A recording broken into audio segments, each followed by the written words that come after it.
Munti ka na nga masira yung kubo namin dahil sa napakatinding trahedya na ito. Mama, tumigas ka na. Tinapos na kasi namin yung dingding sa itaas.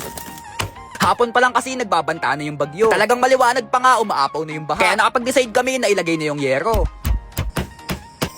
Eto kasi yung magdadala dito sa mga pawi. Napakalakas kasi ng trahedyang papasok mamaya sa bansa natin. Kaya nakapag-decide kami na dagdagan yung pyesa nito. Sa kalagitnaan nga ng paggawa namin, biglang may bumisita sa atin. Pre, may bisita tayo. Malaki nga yan. Pre, may bisita tayo. Di talaga namin alam kung anong pinapahiwatig na itong bisita namin. Kaya nagpatuloy na uli kami sa paggawa na itong bintana natin. Bale, eto na pre yung pinakahuling kahoy na isasalpak natin. Pagkatapos, magsusukat na tayo na itong sawali. Bale, 4 na piraso yung ilalagay natin. At sa maniwala kayo sa hindi, di pala talaga basta yung paglagay nito. Pre, ito na yung panlas namin na sawali. Bale, eto na pre yung pinaka-final sa lahat. Dito na kasi matatapos etong unahan.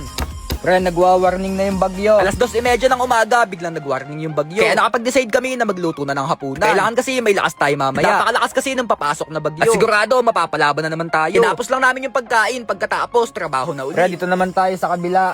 Bale, eto naman kabila yung didingdingan natin. Eksaktong alas 4 nung pumasok yung bagyo.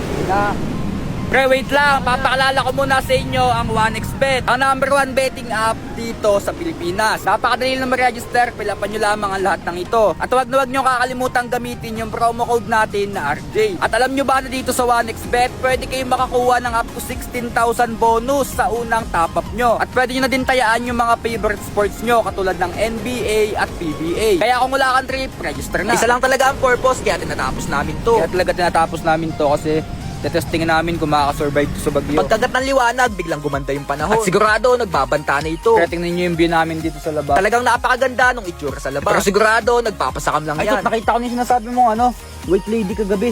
Hindi mo white lady yan. Nagpakita nga din sa amin yung white lady kagabi na akala namin multo talaga. Gamit lang yan, pambugaw lang yan sa mga ibon. Malapit na nga maubos yung oras namin kaya nagsimula na kagad kami sa paggawa dito sa Pre, kabila. okay na lahat yung gilid. Kung mapapansin nyo pre, nalagyan namin ng butas yan. Kaya may butas to. Ayan, sadyaan yan pre, kumbaga lalagyan pa namin to ng bintana para kahit mabanas, hindi masyadong mabanas dito sa loob kasi pwede natin tumbuksan. Next naman ay gagawa naman tayo ng pattern na isasalpak natin dito sa likudan. Tapos sukat yung hanggang dito, tigkabila. Tapos saka tayo susukat ng paganon, papunta dito. Bale, eto na pre yung style na ginawa natin. At sigurado mukhang sakto na talaga to. Yun, sakto. 8:59 ng umaga nung mas lumakas pa yung bagyo. Signal number 5 na. Signal number 5. Ayan o, signal number 5 sa Quezon. Balak pa sana namin tapusin yung dingding sa ibaba. Kaso nga lang pre, bukod sa malapit na yung bagyo, wala pa kaming tulog. Tatapusin pa sana namin dito sa may likod. Kaso pre, di yan talaga kaya kasi signal number 5 dito sa amin ngayon. Hindi ko sure pre kung makakasabay ito sa bagyo kasi signal number 5 napakalakas nun eh. Yung bubong natin dito pawid lang. Pang signal number 1 lang to eh. Pero siguro bahala na to pre. So yun lang pre, dito na nagtatapos etong kalokohan na to. Yung mga nasa tabing ilog dyan pre, mag-iingat kayo pre. Ayun lang, keep safe sa inyong lahat. God bless.